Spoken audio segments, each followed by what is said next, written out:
from New York's JFK Airport. Couldn't get out of the house fast enough. Couldn't wait to get to the airport. 21-year-old Nicole was returning after 6 months abroad. A Pan Am 747 carrying about 250 We weren't people. really listening to anything in particular, but I heard about a plane missing over Scotland. On the other side of the Atlantic, fires burned in a small Scottish town. And then we went and inquired, and the gentleman said that Pan Am 103 has been lost.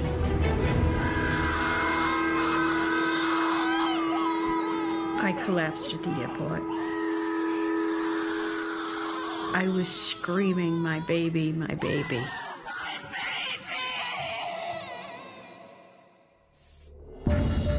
On a dark December night in 1988, one of the worst aircraft disasters in history occurred in the skies over Scotland.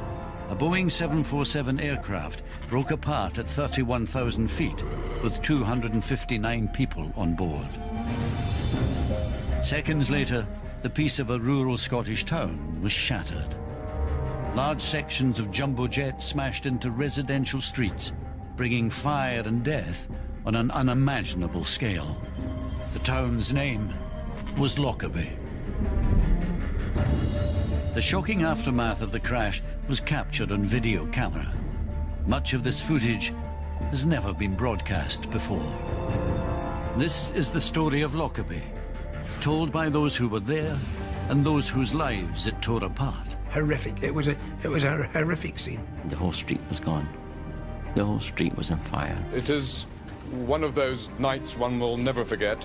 Praying with all my might that this wasn't happening. Said the Lord's Prayer as I thought we were going to die. It was an event that shocked the world and would forever change the way we travel.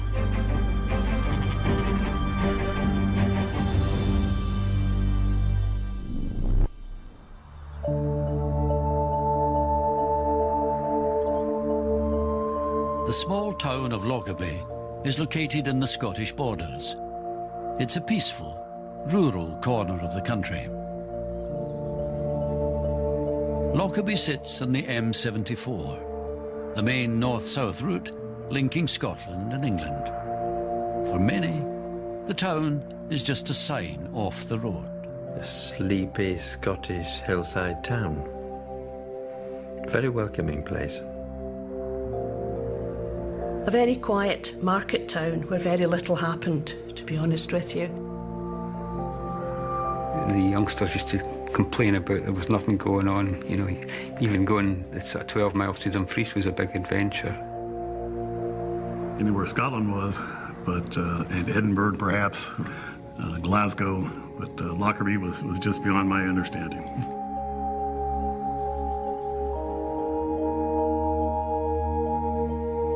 In 1988, Father Patrick Keegans was the local Catholic priest. He lived at number 1 Sherwood Crescent, a small street on the edge of Lockerbie. That Christmas, his mother was staying with him and had arrived on the afternoon of December the 21st. And I was looking forward to Christmas because Christmas in a small place is different from the city. There's a sort of quaintness and a real joy about Christmas.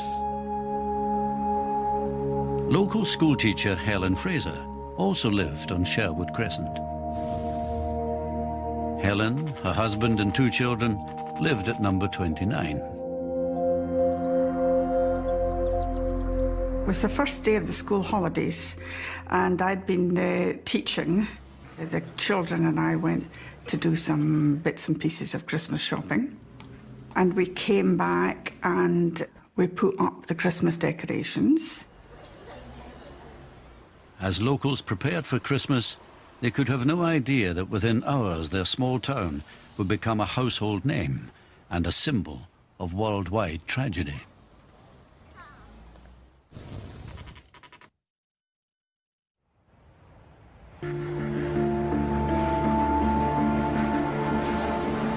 At London's busiest airport, Heathrow, passengers were arriving to catch flights before the Christmas holidays.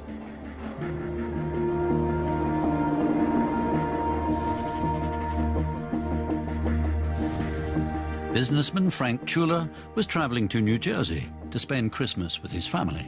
He didn't have to do anything when he came home. I even bought the sausage for the sauce, which was very important in our family. In fact, you know, I made sure that day, the 21st, I went out and made sure I had that in the house in case he wanted to make it that night. So my dad's big thing that he loved to do was go shopping on Christmas Eve. And that's insane. Like, no one likes to go Christmas shopping on Christmas Eve, and he loved it. And so he would save all my mom's presents for Christmas Eve. And for a couple of years, I did the shopping with him because I thought it was a really miraculous process because he would just go this, and just buy all of this stuff for my mom. Also arriving at Heathrow that day were 35 American students, members of a study abroad program run by Syracuse University. Among the 35 was politics student J.P. Flynn. J.P. was an accomplished athlete. Tennis was his best sport. He was first singles all the time, okay? Even he was a little kid, he would jump all the way up to first singles. The one he loved the most was basketball because of the team spirit and the team playing and so forth. Traveling with J.P. that day was his friend, Tom Schultz. Tom's mum, Jane, had visited him in Europe a month before. When I walked into the kitchen, he said, "Oh, Ma, you're going to love it because we cleaned up the apartment for you." Well, cleaning up meant stacking about 1,000 pizza boxes in the corner. He had his hair cut real short, and he had it spiked. And I didn't say anything, and I knew he was just dying for me to say something about it. So after half an hour, he couldn't stand it, and he said, "Well, what do you think, Ma?" And I said, "All I can say is, I'm glad your father isn't here." Among the many departures that day was Pan American 103, a non-stop transatlantic flight from London to New York. Booked on board Flight 103 was Nicole Boulanger, a musical drama student at Syracuse. She loved fashion. They often describe Nicole as being able to put on a paper bag with accessories and looking like $1 million. She absolutely adored consignment shops, where she could endeavor to find the most interesting things, yet put together an outfit that most of us would be shocked to see, because how did she do that? At Heathrow, those boarding Flight 103 in London went through the normal check-in and security procedures. Their aircraft, a Pan Am jumbo jet named Clipper Made of the Seas, was having baggage loaded on board and being readied for the transatlantic flight.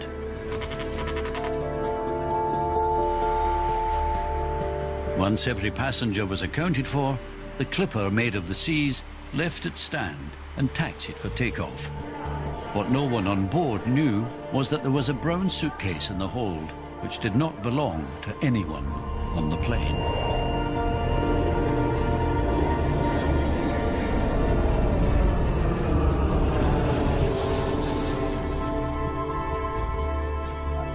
Once in the air, Pan Am 103 headed north.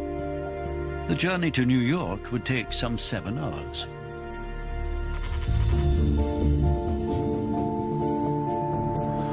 The 747 reached its cruising speed at an altitude of 31,000 feet. On board the flight were 243 passengers and 16 crew members. Sitting in the first-class cabin was businessman Frank Chula. I remember this one time where he came to the local pool and he was dressed in the most atrocious outfit with a cowboy hat, and everyone just thought he was like the coolest guy in the whole world, and of course I was so embarrassed. Drama student Nicole Boulanger was sitting over the wings in seat 28B. She had so many friends. And actually, Nicole was not fully aware of how much talent she actually had. Keen athlete J.P. Flynn was sitting in window seat 45A, towards the rear of the plane. Even though he was a very good athlete, He pushed his academics just as hard. He wanted to succeed at both. Sitting on the aisle, one seat from JP, was his friend, Tom Schultz. He was very good at arguing a point and usually won his arguments, so he had definitely the gift of gab. 25 minutes into its journey, Flight 103 crossed into Scottish airspace and was about to turn west towards the eastern seaboard of the United States. The plane made contact with Prestwick Air Traffic Control. This was the last communication between the ground and the plane. 46 seconds after 7:02, Pan Am 103 disappeared from air traffic control radar screens.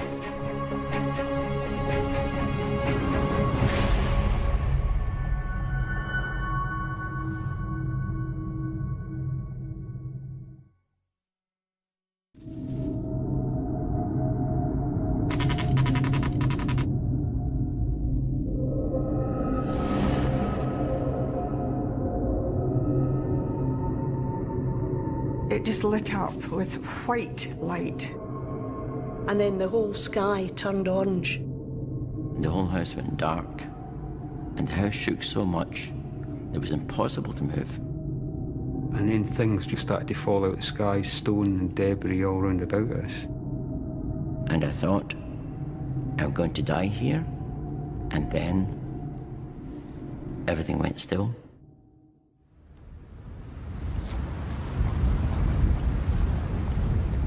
I ran downstairs and the children came running from the kitchen, and I just grabbed them and we sat in the corner of the hall and said the Lord's Prayer, as I thought we were going to die.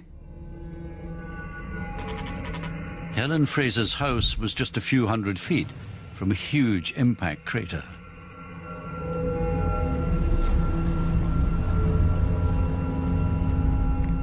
Within minutes, emergency calls reached the fire service. Their response was captured on radio. Multiple fires currently ongoing. Main Street, Waterloo, over.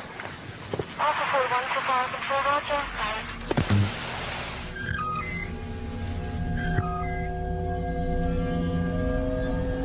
Then I opened up the front door, and the whole street was gone.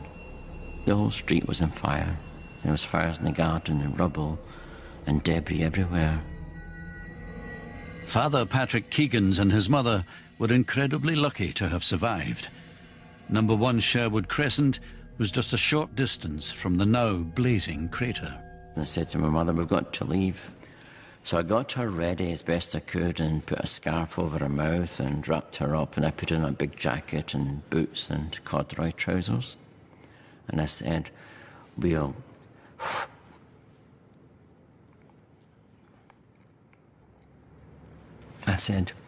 leave now, but don't look at anything. Don't look, just keep your eyes down. So she kept her eyes down, and I took her through all this rubble.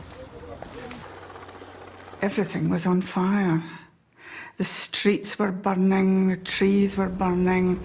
There was small fires and big fires. Sherwood Crescent had been hit by the central wing section of the plane, which included the fuel tanks. Thousands of gallons of aviation fuel had exploded, obliterating 5 houses, home to 2 families with children, a married couple, and 2 elderly people. I think that the blessing would be that those who did die would have died very quickly and probably wouldn't have known very much about it. I hope they didn't. In the first minutes, there was confusion among the emergency services about what had happened. Serious gas explosion. Doctor and ambulance required. Over. Fire officer Alan Riddett happened to be in Lockerbie by chance that night. We just started running up and got pretty well up the street towards the crater site and realised it was bad. You knew it was something big when there was black smoke to that extent in the open. Local newspaper photographer Robin Bryden was one of the first members of the press to arrive. You couldn't really see a great deal because of all the smoke. You could certainly smell the fuel, and there's lots of people running around shouting for relatives. Walked onto the road, it was closed off, and walked down there and started taking the photographs because you could see the burning houses.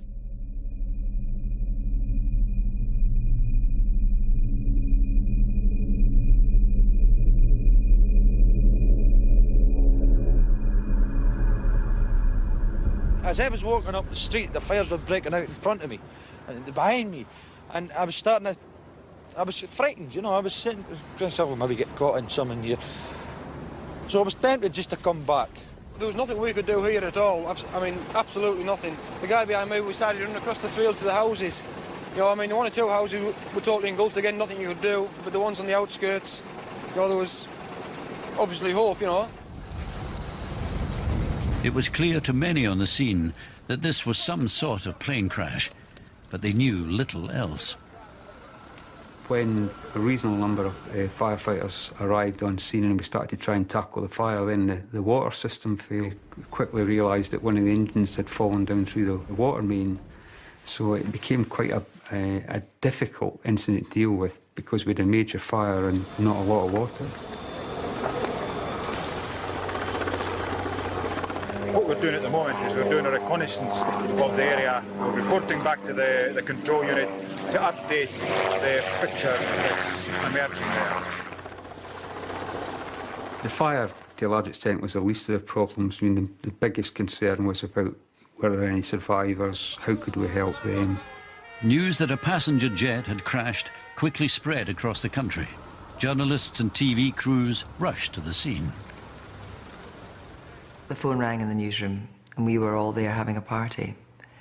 And the news came through that something had happened, a plane had downed. We realised immediately that we should go very, very quickly.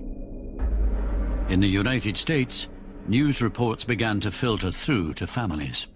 I was listening to the radio, the news, and they told me about a plane going down. A jumbo jet went down over Scotland, hit a petrol station on fire. Now, I knew my husband was coming home, but it didn't give you the name, you know, the Pan Am or American, whatever. So I was a little nervous. I turned around, and the second time he came on, he did say Pan Am. Not 103, but he did say a Pan Am jet. And I think that's when my stomach just kind of sank.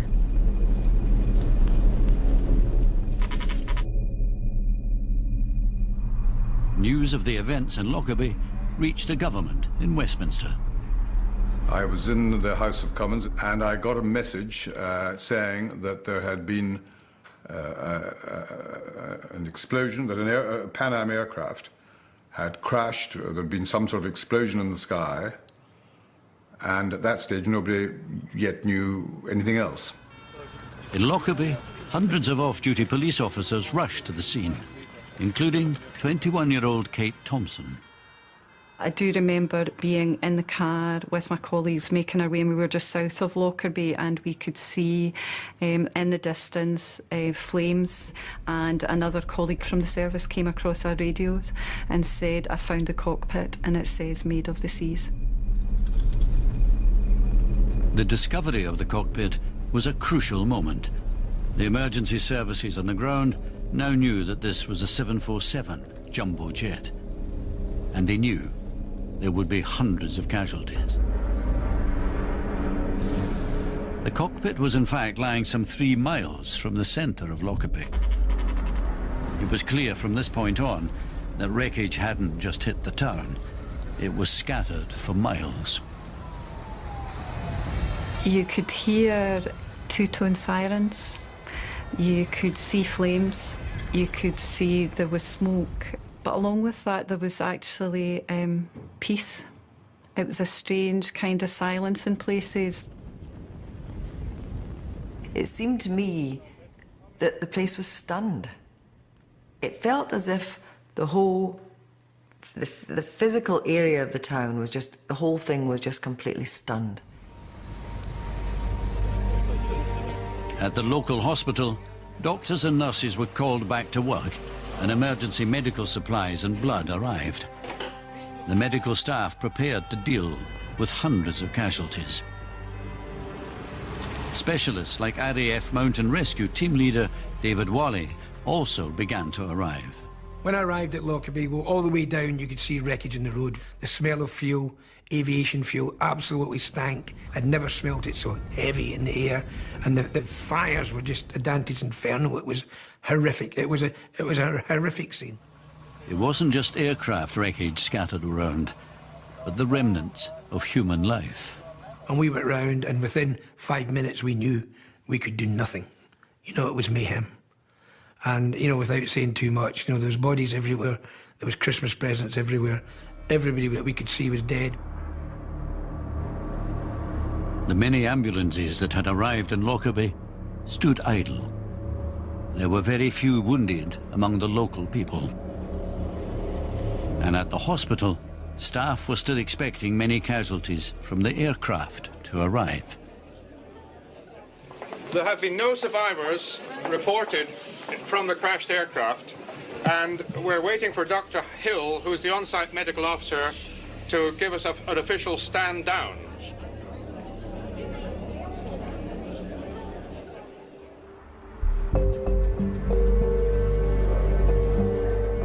On the other side of the Atlantic, relatives of the victims began to arrive at JFK Airport, many not aware that Flight 103 would never land.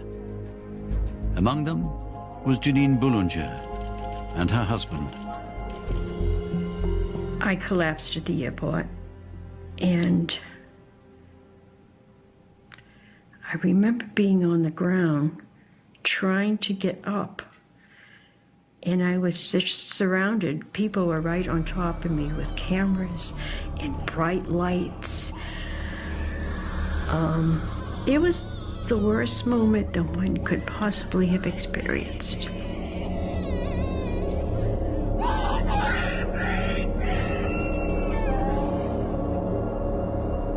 Other relatives would also hear the terrible news that afternoon.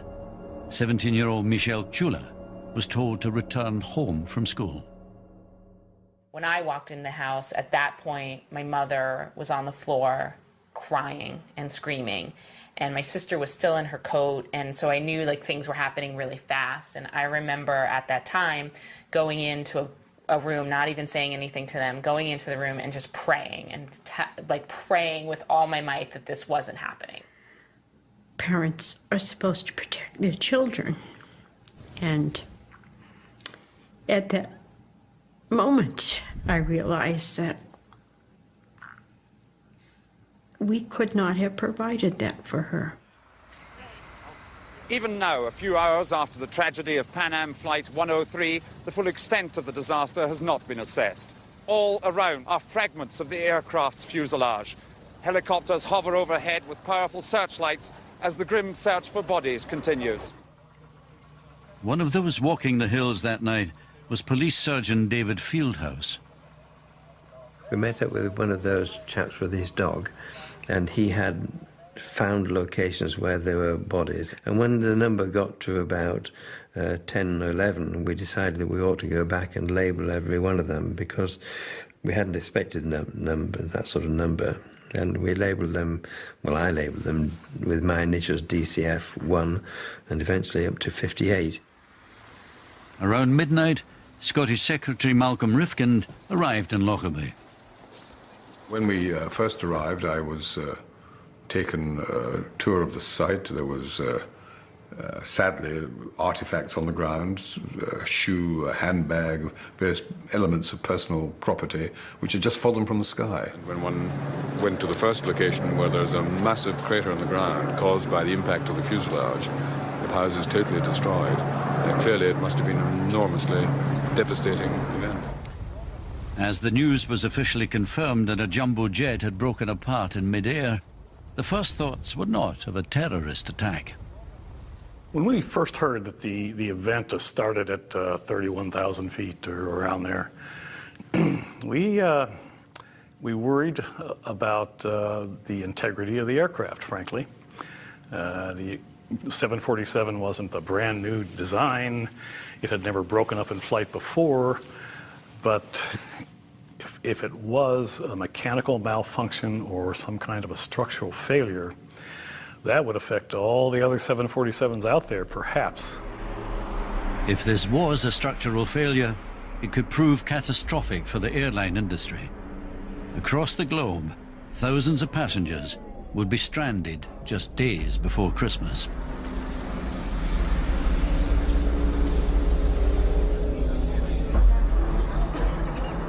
In the early hours of the morning, the authorities called a press conference.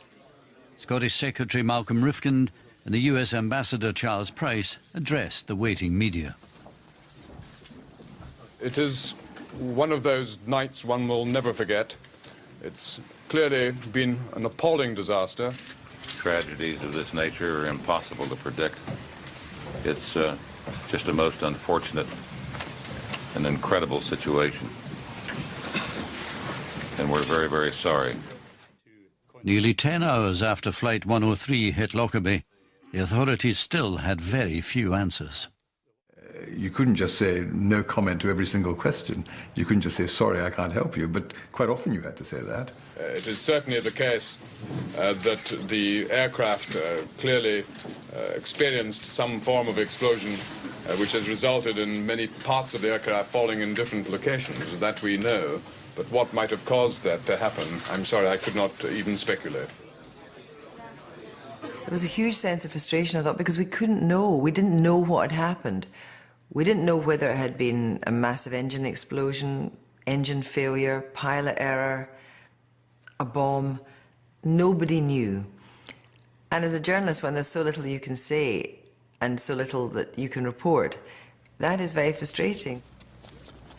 Scattered in and around Lockerbie were the bodies of the 259 people on board Pan Am Flight 103. Many of these victims would be found over the next few hours, but some would never be identified. My husband brought back some policemen, I think, at 3, 4 in the morning. And I think they saw off quite a lot of the Christmas brandy at that time, because I think my husband said that these men had seen things that they should never have seen, sights that just were awful. It was a harrowing time for all the local people, and all the volunteers were there, because I don't think anybody, including me, has seen anything quite as severe as that before. The full horror of Lockerbie would only emerge as the sun rose at daybreak.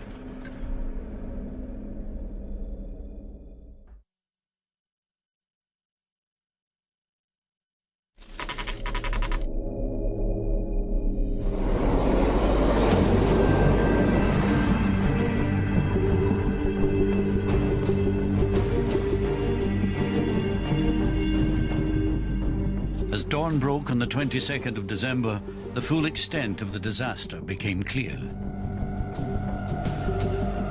In Sherwood Crescent, 5 homes had been completely destroyed. 11 local residents were missing. The wreckage of Pan Am 103 was scattered over 845 square miles, and all of the 259 people on board had lost their lives. And at first light, we had all the guys, about 200 of us, and we did a sweep around the areas that we'd found stuff, and we knew what we were looking for, because the recce boys had come back and said, engines here, fuselage here, and by first light we'd found a black box, and we'd located about 160 fatalities, which is incomprehensible. The remains of Pan Am 103 could be seen all over the town. At Rosebank, a large section of fuselage containing 61 individuals had devastated several houses. At Sherwood Crescent, there was a huge crater where 5 houses had been. 2 engines had also hit the town and buried themselves in the ground.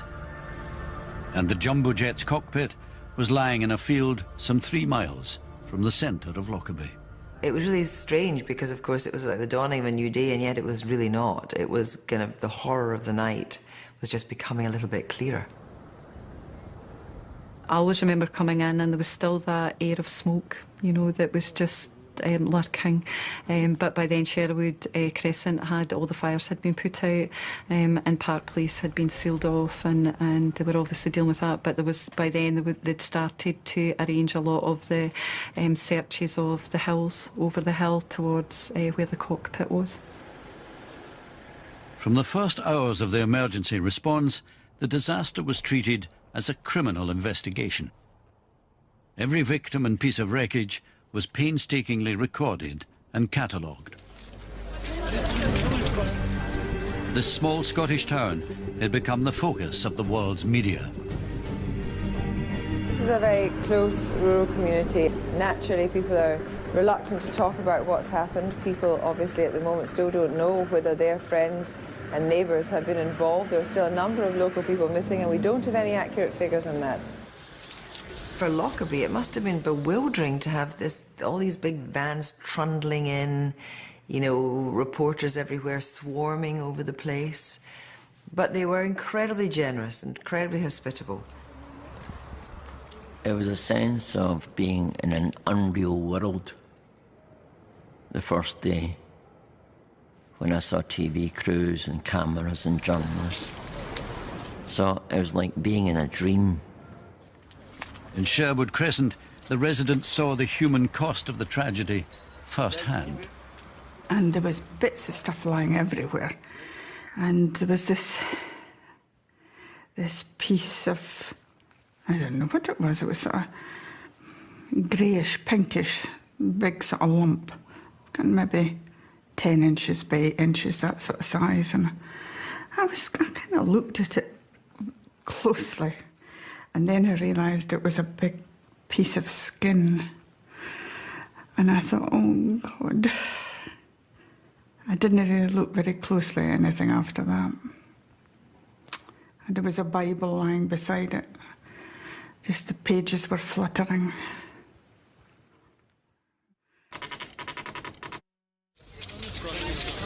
Some 17 hours after the event, Prime Minister Margaret Thatcher arrived in Lockerbie to see the disaster for herself. She did more or less the same tour that I had done, including the visit to Lockerbie itself. It is very moving indeed, because there are a lot of personal possessions that you can see scattered about.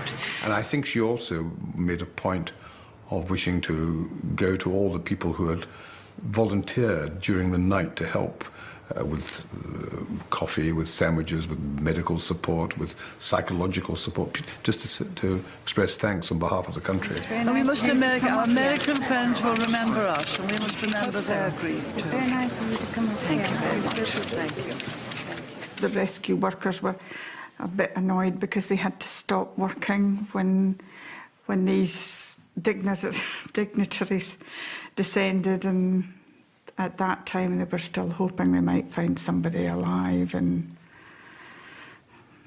of course they didn't. In total, 11 local people had lost their lives, all of them residents of Sherwood Crescent. Many of their bodies were never found due to the force of the explosion. But you don't expect this to happen in a rural village in Scotland at Christmas. And Christmas was a big thing as well. Teddy bears and Christmas presents. It's hard, very hard.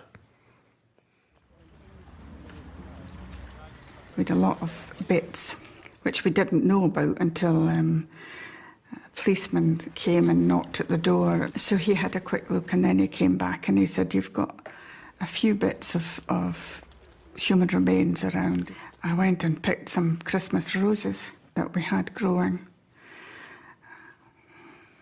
and I put a rose. Sorry.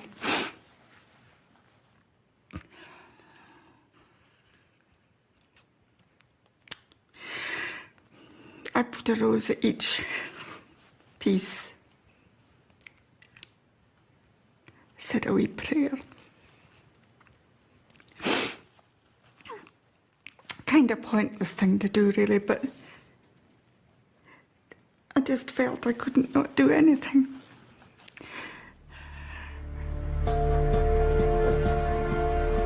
Hundreds of police officers, soldiers and accident investigators were ordered to comb the countryside around Lockerbie. They needed to locate thousands of pieces of wreckage, the missing bodies, and any clues that could help explain what had brought down Pan Am 103. 72 hours after the incident, FBI explosives expert Tom Thurman was called to a meeting with the lead accident investigator and asked to examine a strange piece of wreckage. He said, this has been segregated out from a lot of things that we're finding out in the fields, and that it appears to be different. And I looked at it closer and closer, and I said, okay, based upon a quick visual at this point, which would have to be confirmed by absolutely a laboratory examination, this appears to be direct result of high explosives. There was a silence. The explosive device had been in one of the plane's baggage containers. This discovery changed everything. From this point on, Lockerbie was an international criminal investigation. But it would take several days for tests to confirm it was in fact a bomb and a shocking act of terror.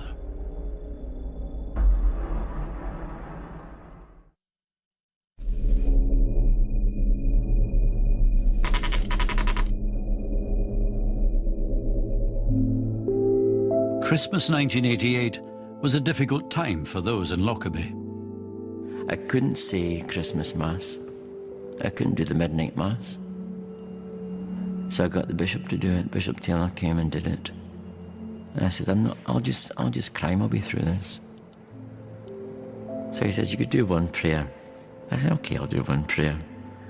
I got maybe 6 or 7 words out, and that was it, just the tears came. The grief of those in Scotland was shared by those in the United States who had lost their loved ones. I remember Christmas Day just being the 4 of us, and it was the first time our house had been empty since it happened, and realizing that everyone else was with their family and that this was really our loss. Like, even if people care about us, even if people help us, support us, this was ours, and we were going to need to deal with it. That was really eye-opening. Everybody just came and cried with us. Mm-hmm. And our whole family was there. In our memory of JP. Mm-hmm. So I forgot that. Mm-hmm. No, everybody was there. It was a non-existing time in many ways. And there was an empty chair at the table.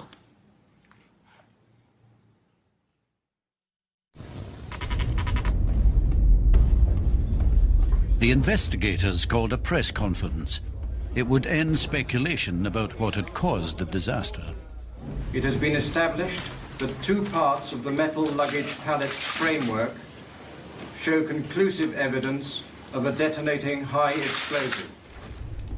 It was later established that an unaccompanied suitcase containing an explosive device had been transferred onto the plane at Heathrow. A reporter came up to me and said, we've just gotten the news, it's just come over television, that it was a terrorist bomb that brought the plane down. A bomb. A young woman and many other wonderful people on that plane. Adults, very young children. Blown up in the air for what?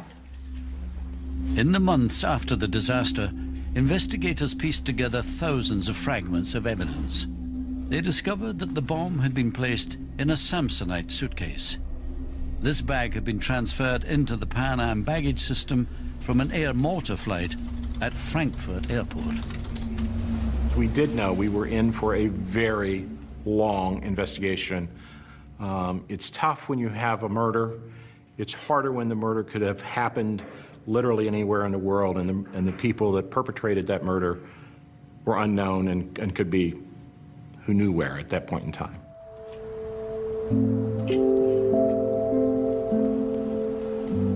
When one of the hardest things, I suppose, was the early funerals. That was hard.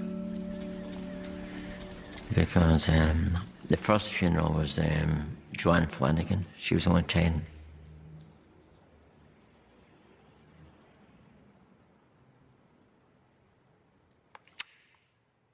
And that funeral was here. I was conducting the funeral. I didn't feel very strong.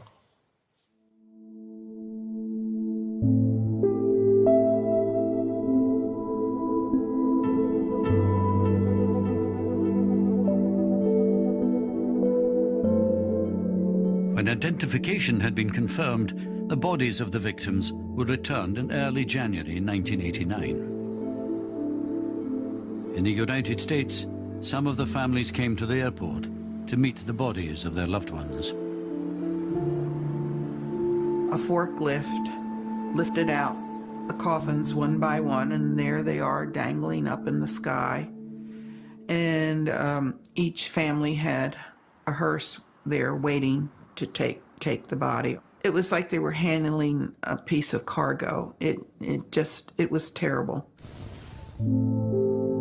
Tom Schultz had died just days before his 21st birthday. It was a horrible experience, going to pick up your son's dead body.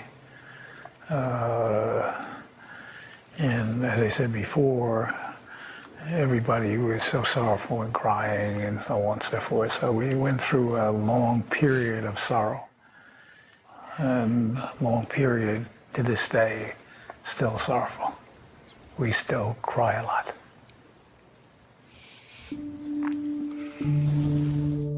J.P. Flynn would have celebrated his 46th birthday in 2013. Frank was returned home on the Concorde through the bank. And naturally, they cremated him in London and all. And on the plane, they knew the story. And which I thought was the nicest thing I heard at that time, was that they all toasted him with champagne.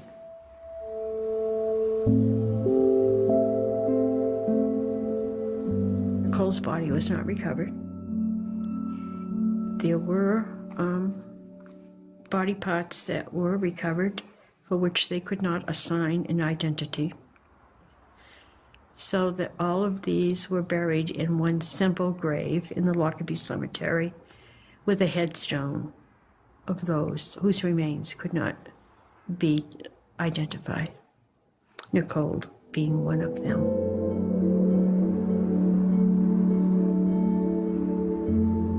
The remains of 17 individuals who could never be identified lie in the Lockerbie Cemetery.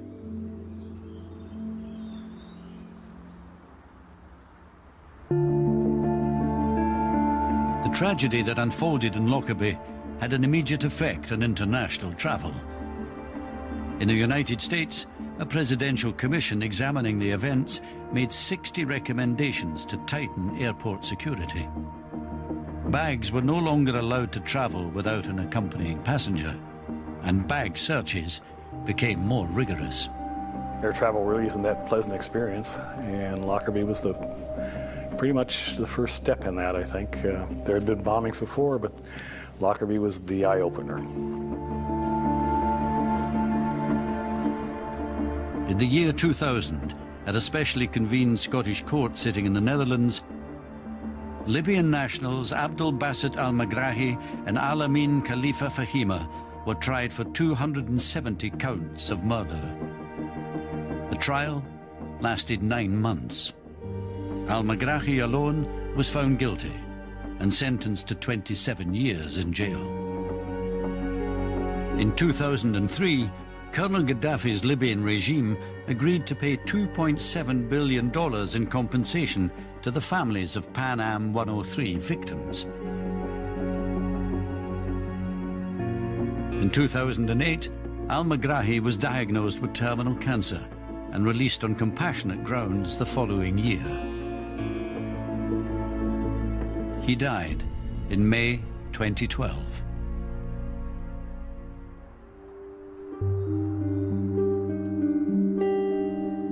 If those who've died were able to speak to us just now, what would they say? And they would tell us, live your lives joyfully, because that's how we want you to live your lives. Because in the back of my head, too, there was this thought, we're not going to allow the terrorists to have our lives as well.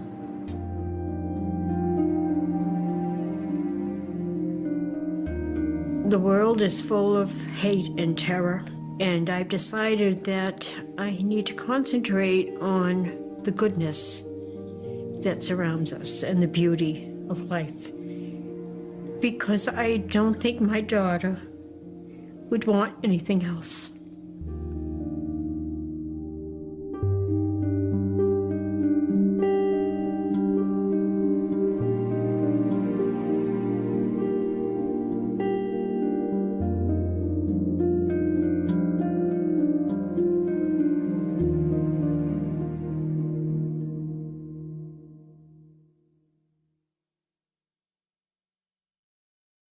From New York's JFK Airport. Couldn't get out of the house fast enough. Couldn't wait to get to the airport. 21-year-old Nicole was returning after 6 months abroad. A Pan Am 747 carrying about 250 We weren't really listening to anything in particular, but I heard about a plane missing over Scotland. On the other side of the Atlantic, fires burned in a small Scottish town. And then we went and inquired, and the gentleman said that Pan Am 103 has been lost.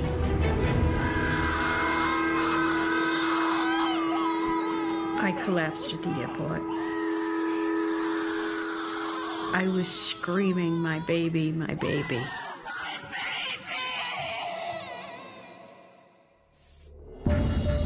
On a dark December night in 1988, one of the worst aircraft disasters in history occurred in the skies over Scotland. A Boeing 747 aircraft broke apart at 31,000 feet with 259 people on board. Seconds later, the peace of a rural Scottish town was shattered. Large sections of jumbo jet smashed into residential streets, bringing fire and death on an unimaginable scale. The town's name was Lockerbie. The shocking aftermath of the crash was captured on video camera. Much of this footage has never been broadcast before. This is the story of Lockerbie, told by those who were there and those whose lives it tore apart. Horrific. It was a horrific scene. The whole street was gone. The whole street was on fire. It is one of those nights one will never forget. Praying with all my might that this wasn't happening. Said the Lord's Prayer, as I thought we were going to die. It was an event that shocked the world and would forever change the way we travel.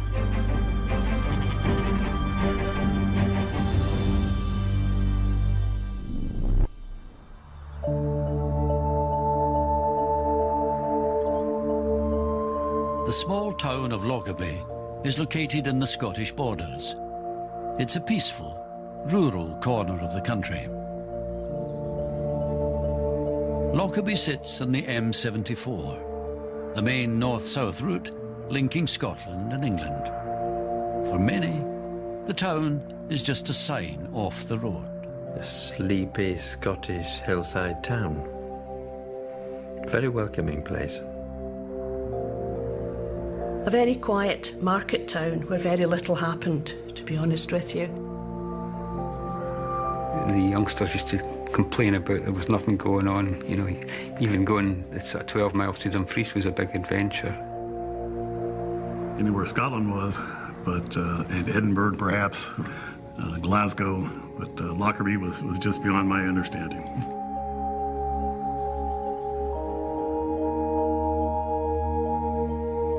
In 1988, Father Patrick Keegans was the local Catholic priest. He lived at number 1 Sherwood Crescent a small street on the edge of Lockerbie. That Christmas, his mother was staying with him and had arrived on the afternoon of December the 21st. And I was looking forward to Christmas because Christmas in a small place is different from the city. There's a sort of quaintness and a real joy about Christmas. Local schoolteacher Helen Fraser also lived on Sherwood Crescent. Helen, her husband and 2 children lived at number 29. It was the first day of the school holidays, and I'd been teaching. The children and I went to do some bits and pieces of Christmas shopping.